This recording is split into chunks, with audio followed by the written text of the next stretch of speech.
All right, welcome to another day. It's a beautiful, beautiful, beautiful afternoon.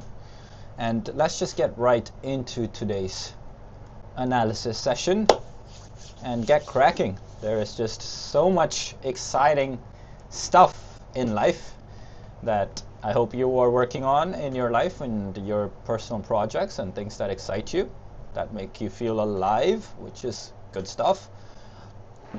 And let's just get right into it.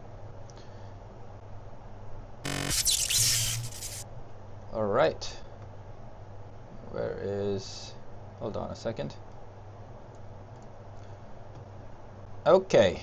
So, if you haven't been following, last week we got absolutely fact. I got destroyed here. So what happened was, I was in this trade, price reaches here, and I'm like 1 pip away from hitting target, never hits target, and then price comes here, it's doing its thing here, and then Donald Trump says, oh, we got 100% tariffs on China, on their electric goods and stuff, and bam, the SPY just collapses. And I had my stop like down here, I had trailed my stop loss to here, and still I got slipped so bad, it's crazy. I got slipped all the way to down here. Like, I even took a bigger loss than my actual stop loss.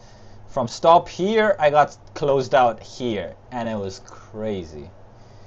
It's crazy. It is one of those things. My heart did sink a little bit when I saw that, but what can you do? It is what it is. Just gotta take it on the chin. Well, I'm done with this trade. I'm out of this.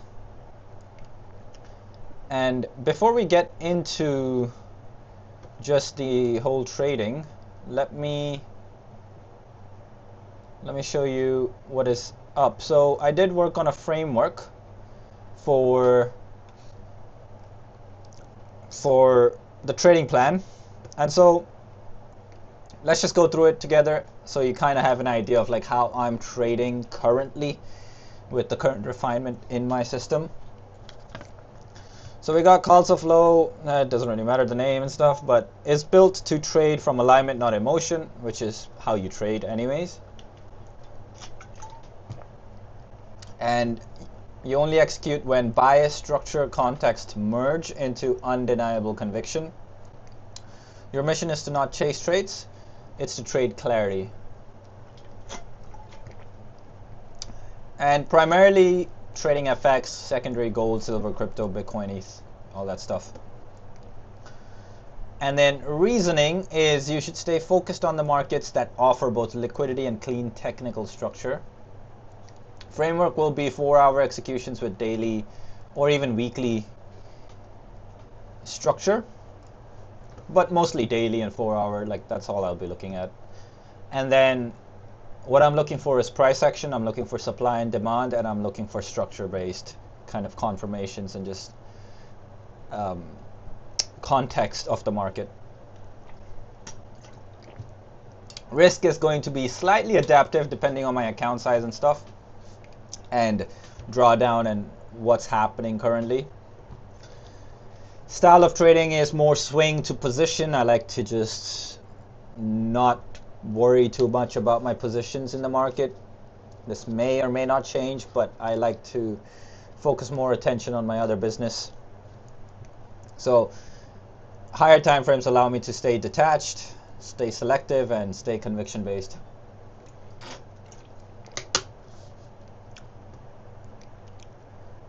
And then let me just make sure that my audio is good once.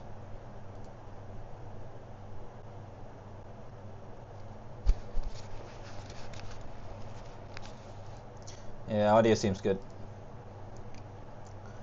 Alright, I got 185k equity on FTMO, and so I've got like 5k margin left there, which means I have to reduce my risk. I just have to play more conservatively, so I have more bullets to play with and bring my equity back up.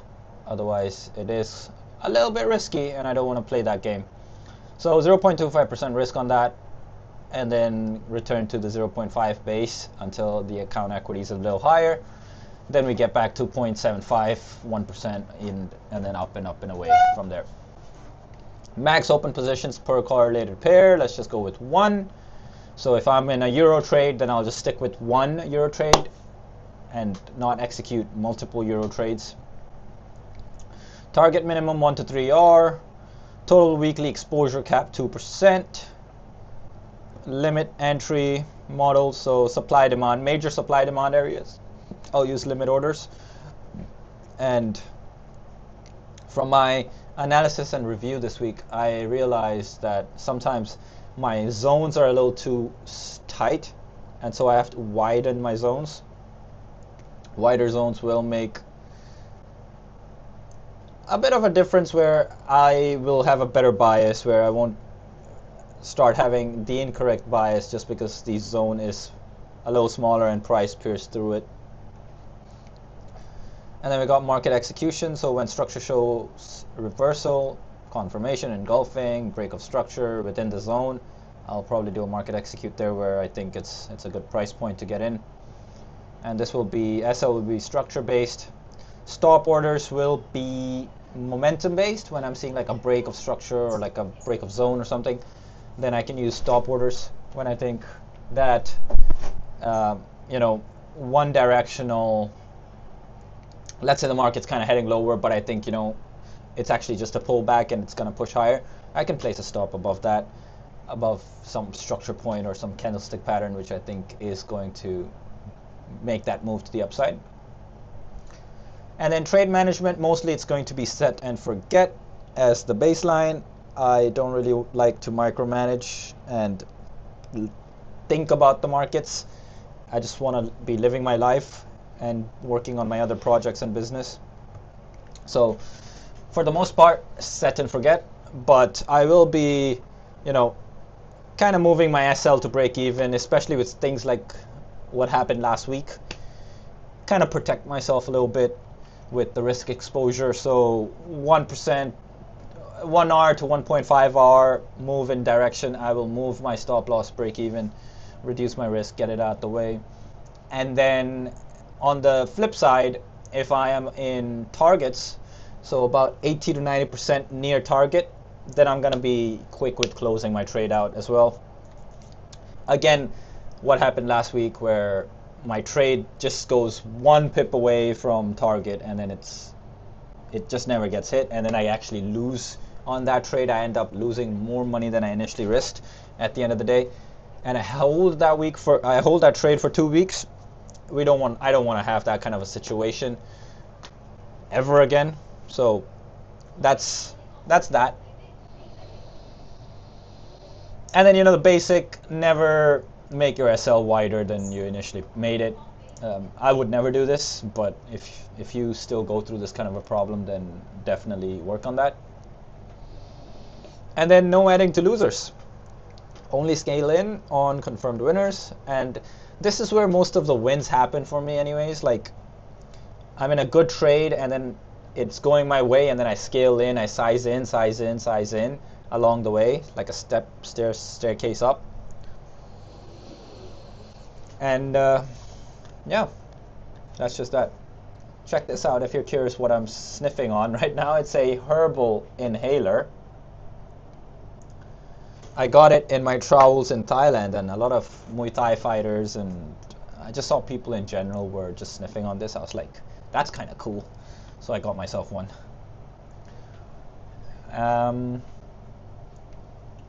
Alright, detachment protocol. So sustaining peak performance by keeping emotional distance from trades. That's the only way I can trade. Being emotionally involved in trades is draining, and I don't have that kind of energy to give to the markets. And then perform daily analysis once after my morning routine, which is basically right now. This is what I'm doing. And then I identify my zones of interest, mark my levels, set price alerts, and then that's it. If price never reaches my zone, then I am also marking that as idea missed, but right bias. Again, just to kind of keep my performance in check and kind of keep honing my system more and more, and also my intuition personally and structure as a trader. Alright, so you trade like a king, detached, patient, certain. Your energy belongs to business, brand, and mastery, not charts. Basically what I just said. Alright, and so this will be it. This is it for this.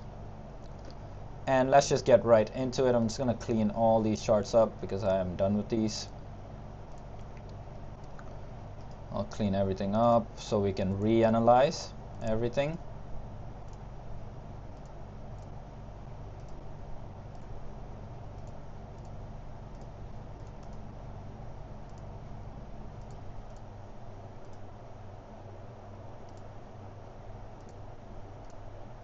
That risk off move, man, last week. Mr. Trump, Mr. Trump, Mr. Trump, Mr. Trump, Trump, Trump, Trump, Trump, Trump, Trump, Trump. Trump did a big one yesterday, or last week.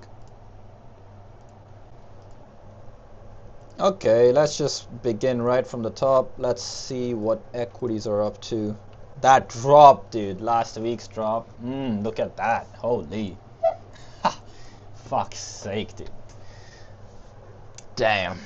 I don't know if any of the big hedge funds or managers out there were expecting this. That's crazy. That's a crazy one. And this is why in a situation like this, you know, options really help, especially if I am trading like spread options. Yeah, it is kind of cold right now. Let me turn off the aircon. Spread options, vertical spreads in particular, kind of help with this because you can't lose more than you risk. Minus 3.4% on the day on Qs, which is madness. Honestly, I think this is good price to go long.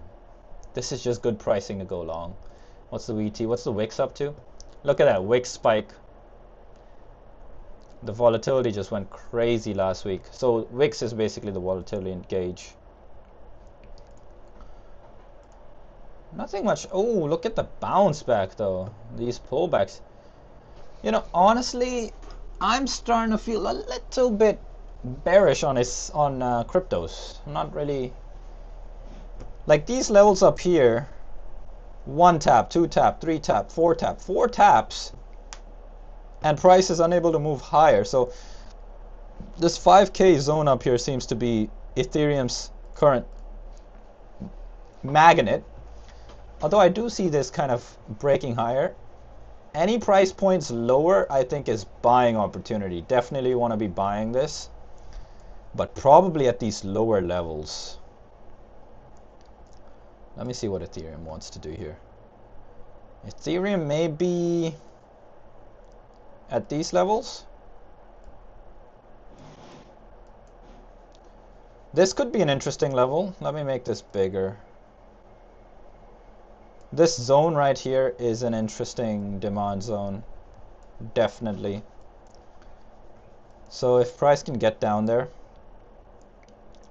And then what do I have on supply side? Let me just remove this. What do I have on the supply side? Honestly, this whole zone here, I like it on the supply side. And for downside moves, there's a little bit of a minor area here, and then a little bit of a, so this one's a structure here, but ultimately this probably goes lower. Like ideally I want to see this down here into these levels. I am a little bit interested in trading Ethereum to the downside. This is certainly something of interest.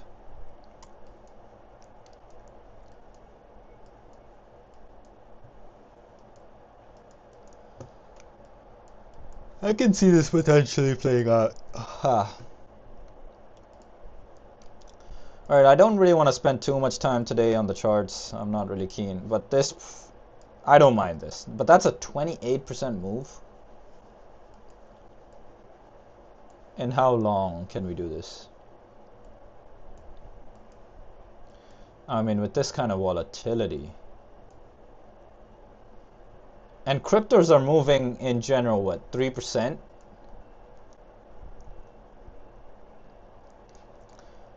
Like 3% times that divided by the 28. That's not too many days, honestly. Maybe over a week, 2 weeks to get this move, potentially. This is interesting. I'll keep this on the watch list. I'm interested in shorting Ethereum. Same story with Bitcoin. I'm not interested with the longs here. Don't know, there just seems to be blood right now. But less interested in Ethereum. And then, oof. Look at these.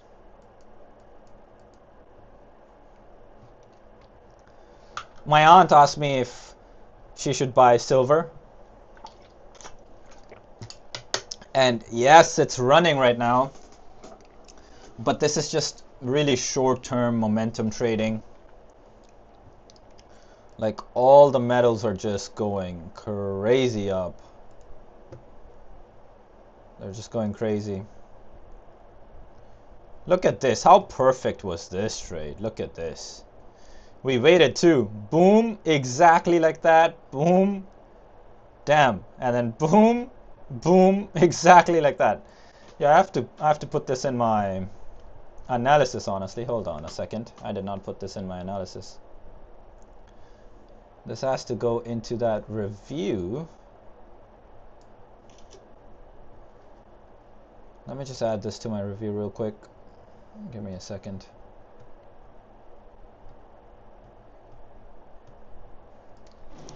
See, the most important part in trading is just reviewing your trades and biases and everything.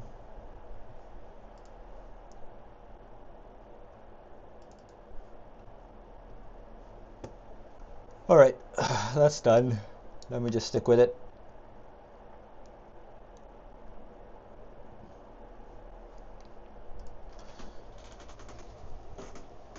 Gold continues to go higher. Do I buy this? I'm gonna have to put this on the watch list. Like, there's just no way. This is just madness. There's just no confidence.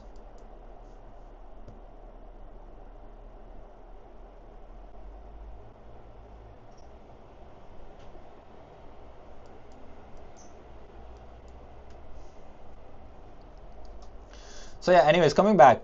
My aunt asked me if she should buy gold or silver here. On this day, she asked me. Right here. And I'm against it. Like, unless she's short-term trading, she wants to invest into this. And yes, I get it. Where's the price gonna go? It's at all-time highs. It has to sometime stop. And then when it does, then there will be a better price point, or at least a sideways action where she can potentially get a better price entry on this. There's really no point chasing this. Even though, yes, it does look really, really good. And you know what? I think I have a friend, a trader, who is more active on commodities. And I think he is probably long on this. I think he is probably long on this. And he's probably very happy right now.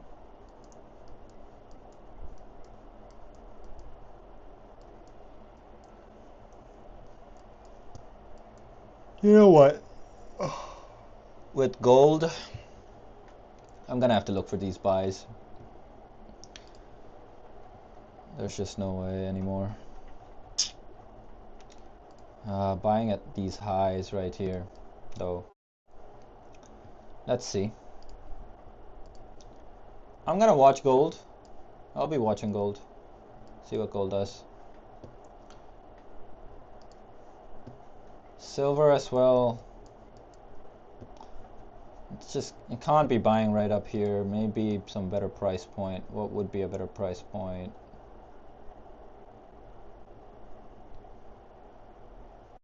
Maybe at these levels. Somewhere here. Let's just see. I'll put this on the watch list as well. All right, I want to be quick with the FX. I am not really feeling too sharp right now or keen to trade. I don't know, I'm just not feeling too excited to trade. It's not something that's exciting me. It's just a job.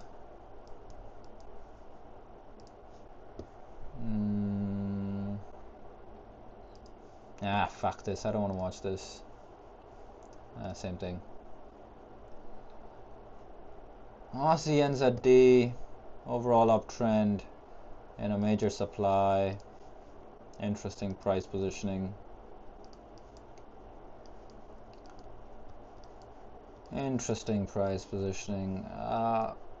Honestly, shorts? Do I go short here? This is basing though, you know what I mean? Price is basing here. So overall in a big picture, we're at a major supply. So price should be selling off realistically. But is the selling really aggressive? Not really. But at the same time, this is like, okay, buying, buying, buying, buying. The people buying here. Now sellers are coming in, or the buyers are taking some profits. But they're still pretty aggressive. Goes back up. And then retesting and selling. So there's two sides to this. One, the buyers are still pretty strong and they're not willing to sell their positions and let it go. Or two, the positions are being built here, distribution's happening here, and the sell orders are just coming in because there's just so much supply up here that these people, these hedge funds, these banks, they can't just unload their millions and billions of dollars all in one go, because that would just move this market down. And as a bank or as a trader that's trading size, a big size, you want to get the best price positioning possible. So I also do see that that's what's happening here. People, these hedge funds are getting their pricing up here. They're trying to keep price up here, getting all their cells filled up, and then this probably can go lower. What would downside targets look like? In my opinion, I think the first downside target's here. Price never did retest this area. So if anything, I would see something like this. Something like this probably. Oh wow, I'm 12% battery. Something like that, but that doesn't really give me a good RR. So maybe I wait for some reversal price confirmation kind of thing. I am interested in this a little bit. Let's just keep it on the watch list for now. Yep, uninterested in dollar CAD. Kind of uninterested here with CAD Swiss. Oh wait, we're watching franc right now. Yeah, I'm not really interested with the francs. Just choppy, choppy, choppy. Maybe with this one, price comes back up here. Not interested with Aussie franc as well. Just a range. What's happening on the yen?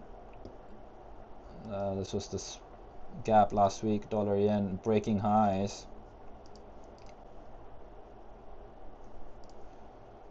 Dollar yen's breaking these highs. What price are we at? So we're at this little. Yeah, we've kind of broken up. Hold on a second. This could be interesting. I do like the longs. Yeah, I'm interested in dollar yen longs here.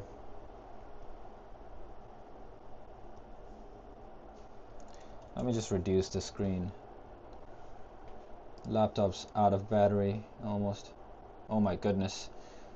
1 second, chat. I gotta go get my charger or else this is gonna close. Be right back.